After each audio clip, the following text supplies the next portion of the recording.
नमस्कार बंधुगण मुझे इतिश्री आपण स्वागत करुच्ची आम डिजिटल हेल्पलाइन यूट्यूब चैनल को।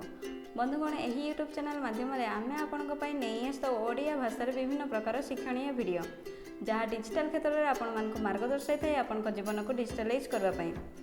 बंधुगण आज मुझे आम दिन मजूरिया खटिखिया तथा क्षुद्र व्यवसायी भाई मान एक बहुत भल वीडियो जो मानकर मासिक आय 15,000 कम से मोर यही भिडटी को शेष पर्यंत देखा अत्यंत जरूरी अटे। बंधुगण आपण मैंने तो जानी आम भारत सरकार दिन मजूरिया खटिखिया क्षुद्र व्यवसायी भाई मान एक पेंशन योजना आरंभ करचंती जार नाम प्रधानमंत्री श्रमयोगी मानधन योजना।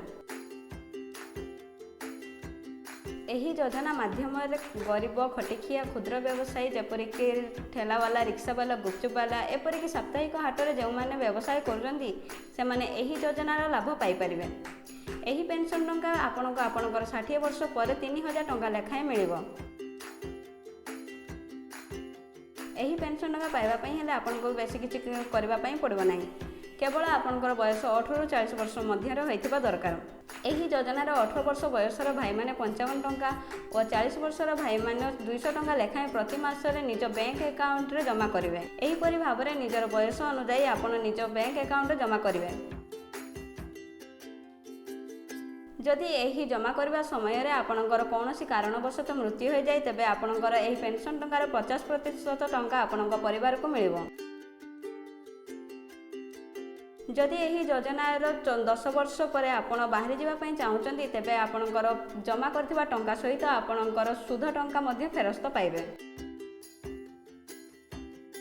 यही प्रधानमंत्री श्रमयोगी मानधन योजनार जदि आपण रेजिस्ट्रेशन करना तेबे आज ही जाई रेजिस्ट्रेशन करंतु आपणकर निकटस्थ सीएससी को जाई रेजिस्ट्रेशन करें।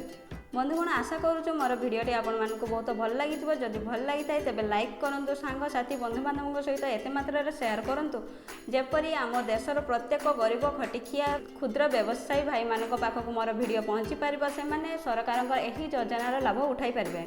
हाँ मोर भिडटी को सब्सक्राइब करने भूलु ना आउ बेल आइकन टी क्लिक करूँ। आपड़ जब बेल आइकन टी क्लिक न करेंगे तेबे मोर परवर्ती भिडियो आप सर्वप्रथम पाइपर ना। जदि यही श्रमयोगी मानधन योजना विषय आपंकर कौन प्रकार डाउट रखुता तेबे आप कमेंट बॉक्स में कमेंट करूँ, आम आपण कमेंट निहाती रिप्लाई करूँ।